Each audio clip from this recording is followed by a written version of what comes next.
नमस्कार. सर्वप्रथम तुमचे मराठी सागर यूट्यूब चॅनलमध्ये स्वागत आहे. तर बऱ्याचशा जणांचे प्रश्न होते की एन-सी-एमचे कार्ड हे कोणी काढावे, या कार्डसाठी किती रुपये लागणार व कोणती आवश्यक कागदपत्रे आहे, ही संपूर्ण माहिती आपण याच व्हिडिओमध्ये आज बघणार आहोत. त्यामुळे व्हिडिओला जे आहे तुम्ही शेवटपर्यंत नक्की बघा. तर तुम्ही विचारलेल्या प्रश्नांचे उत्तर जे आहे की हे कार्ड जे आहे कोणी काढावे, तर शासकीय सवलतींचा जे लाभ घेणारे जे मंडळ आहे, जे प्रवासी आहे, त्यांना हे कार्ड काढावे लागणार आहे. त्यामध्ये जे आहे महिला प्रवासी 50% तिकिटामध्ये सवलत जे मिळवत आहे महिला, त्यांना हे कार्ड जे आहे काढावे लागणार आहे. ज्येष्ठ नागरिक ज्यांचे वय 65 ते 75 वर्षे आहे, त्यांना 50% जे आहे सवलत मिळत आहे, त्यांनाही हे कार्ड जे आहे ते काढावे लागणार आहे.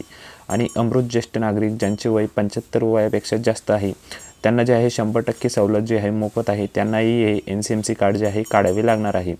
आणि इतर जे आहे सवलतधारक जे आहे, विद्यार्थी झाले, दिव्यांग व्यक्ती झाला किंवा इतर जे आहे मान्यप्रत जे सवलतधारक आहे, त्यांनाही जे आहे हे कार्ड जे आहे काढणे आवश्यक आहे. आता ही मुदत जी आहे एन-सी-एम-सी कार्ड काढण्याची ही 1 सप्टेंबर 2026 जी आहे ती करण्यात आलेली आहे. आता या कार्डसाठी साधारणपणे किती खर्च येऊ शकतो, तर नवीन कार्डची किंमत जी आहे 199 आहे, ती GST सहित 199 रुपये आहे.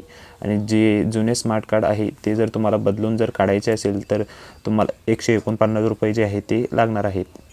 किमान निःशुल्क जे आहे तुम्हाला कार्ड सुरू ठेवण्यासाठी जे आहे 100 रुपयाचा जे आहे रिचार्ज किंवा बॅलन्स तुम्हाला त्या कार्डमध्ये असणे जे आहे ते आवश्यक आहे.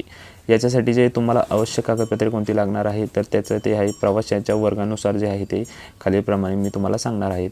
तर महिला आणि ज्येष्ठ नागरिक त्यांना जे आहे आधार कार्ड आणि मोबाईल नंबरची लिंक असणे आवश्यक आहे. म्हणजे आधार कार्ड जे आहे ते मोबाईल नंबरसोबत लिंक असणे जे आवश्यक आहे.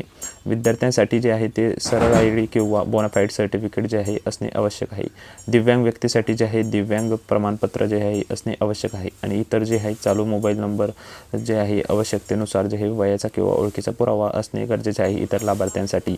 तर कुठे काढावे लागणार, तर हे तुम्हाला ST डेपोमध्ये, बस स्टँडमध्ये तुम्हाला तिथे जाऊन आवश्यक कागदपत्रे देऊन तुम्ही जे आहे हे कार्ड जे आहे ते तिथं नोंदणी करू शकता. ST बस स्टँडवर जाऊन तुम्ही जे आहे जे बस डेपो किंवा बस स्थानकावरील जे काउंटर आहे, त्या काउंटरवर जाऊन तुम्ही आवश्यक कागदपत्रे देऊन हे कार्ड जे आहे तिथं मागवू शकता. आता जे आहे अधिकृत जे एजंट जे आहे महाराष्ट्रामध्ये 4000पेक्षा जास्त अधिक आहे, तर त्याच्यामध्ये तुम्ही कुठेही जाऊन जे आहे एन-सी-एम-सी कार्ड जे आहे तिथं तुम्ही ऑनलाईन अर्ज करून जे आहे काढू शकता. धन्यवाद मित्रांनो.